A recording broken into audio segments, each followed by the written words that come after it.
Louisville, Kentucky, early 1900s.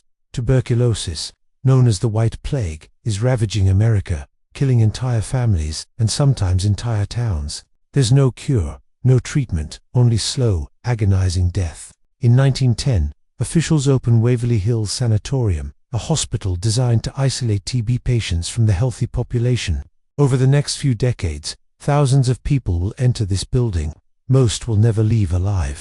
The death toll is so massive that hospital staff build a secret underground tunnel, the body chute, to transport corpses down the hillside away from the view of living patients. Today, the abandoned Waverly Hills Sanatorium is considered one of the most haunted locations in America. Paranormal investigators report shadow figures, disembodied voices, and the ghost of a young boy who plays with visitors. Room 502, where nurses allegedly committed suicide, is so active that even hardened ghost hunters refuse to stay there alone. This is Waverly Hills, where the boundary between the living and the dead has never been thinner. What's up, everyone? Welcome back. Today, we're covering one of the most famous haunted locations in the world, Waverly Hills Sanatorium. This place has been featured on Ghost Hunters, Ghost Adventures, and countless paranormal shows. But what's the real history? What actually happened there? And is it genuinely haunted, or just a creepy old building with a dark past? Let's dive in. In the early 1900s, tuberculosis was a death sentence. This terrifying and highly contagious disease, for which no cure existed, spread rapidly through cities. Victims coughed up blood, wasted away, and slowly suffocated as the disease destroyed their lungs. In 1900, Louisville, Kentucky, had one of the highest tuberculosis death rates in America. Something had to be done. The sanatorium opened in 1910 as a two-story facility, able to accommodate between 40 and 50 tuberculosis patients on a quiet hillside with clean air, away from the city. But tuberculosis kept spreading. By 1926, the facility was overwhelmed. Officials constructed a massive new building, a Gothic-style structure that could hold over 400 patients. This is the building that still stands today, imposing and eerie against the Kentucky sky. The new Waverly Hills was state-of-the-art for its time, with patient rooms designed to maximize fresh air and sunlight exposure, which doctors believed helped fight the disease. The reality inside Waverly Hills was horrific. Patients were subjected to experimental and brutal treatments because doctors were desperate to find anything that worked. Some treatments included exposing patients to extreme weather conditions. Patients were wheeled outside in freezing temperatures or scorching heat. Others underwent painful surgical procedures, where doctors would collapse infected lungs, remove ribs, or perform experimental surgeries without proper anesthesia. Many treatments did more harm than good. The suffering was immense, and people died. A lot of people. Estimates vary, but it is believed that thousands of patients died at Waverly Hills between 1910 and 1961, when the hospital finally closed. During peak TB years, the death rate was about one person per day. Bodies piled up so quickly that it became a logistical problem. More importantly, hospital staff worried that seeing so many corpses would demoralize the living patients and make them lose hope. The solution was the body chute, a 500-foot underground tunnel that ran from the hospital down the steep hillside to the bottom where hearses could discreetly pick up bodies. Officially called a death tunnel, this underground passage allowed staff to remove corpses without living patients seeing them. Workers would load bodies onto a motorized rail cart and send them down through the dark tunnel. The tunnel still exists today and is considered one of the most paranormally active areas of the entire building. By the 1960s, tuberculosis was finally under control thanks to antibiotics. Waverly Hills closed as a TB hospital in 1961. The building was repurposed as Woodhaven Geriatrics Sanatorium in 1962. But reports emerged of patient abuse and mistreatment. The facility closed permanently in 1980 and was left abandoned. For years, the massive Gothic building sat empty, decaying, subject to vandalism and trespassing. And that's when the ghost stories really began.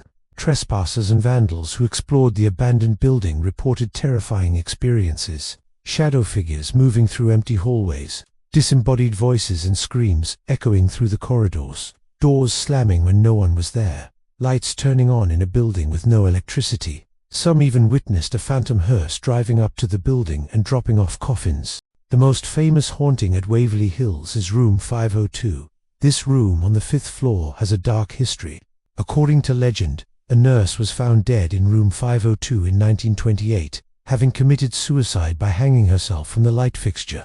The story varies. Some say she was pregnant out of wedlock and depressed. Others say she contracted tuberculosis herself and couldn't bear it. Another version claims a second nurse also committed suicide in room 502 years later by jumping out the window. However, there are no official records of any nurse suicides at Waverly Hills, and room 502 has no structural means by which someone could hang themselves, no rafters, and the sprinkler pipes weren't added until the 1970s. The room 502 story appears to be legend rather than documented fact, but that hasn't stopped it from becoming the most infamous location in the building.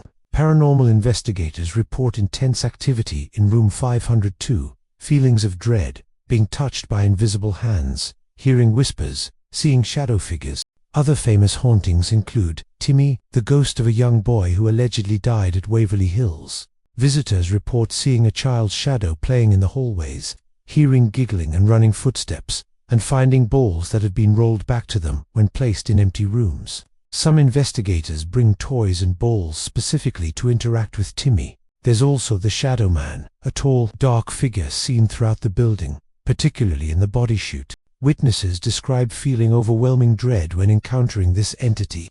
Some believe it's the spirit of a former patient or staff member. Others think it's something more malevolent.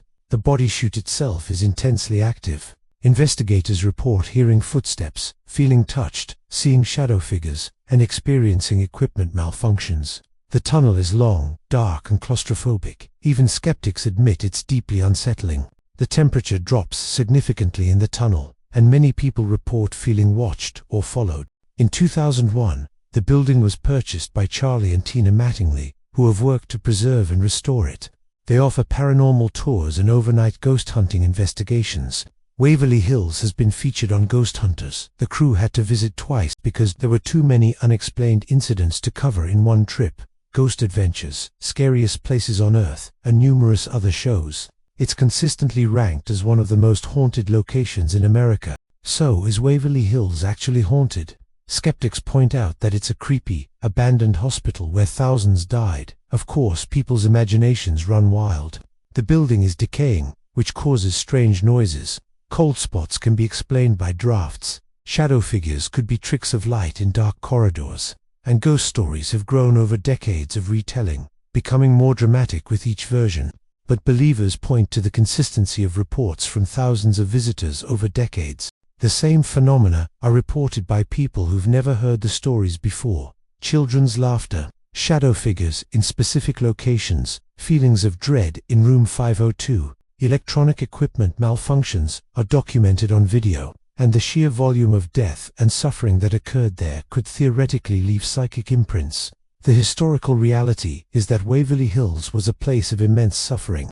Thousands of people came there knowing they would probably die. They underwent painful treatments. They watched others die around them daily. They spent their final days in fear, pain, and isolation. Whether or not that created genuine hauntings, it certainly created a location saturated with trauma and loss. Today, Waverly Hills operates as a historical site and paranormal attraction. You can take guided tours, book overnight investigations, or attend special events. The Mattingleys have worked hard to preserve the building's history while embracing its reputation as one of the most haunted places in the world. Whether you believe in ghosts or not, standing in that massive, decaying building knowing what happened there is a powerful experience. So what do you think? Is Waverly Hills genuinely haunted by the spirits of tuberculosis patients? Or is it just a spooky old building where our imaginations fill in the gaps? Would you spend the night there? And what about room 502? Would you dare to go in alone? Drop your thoughts in the comments. If you enjoyed this deep dive into one of America's most haunted locations, hit that like button, subscribe for more paranormal content, and turn on notifications. Thanks for watching. I'll see you in the next one.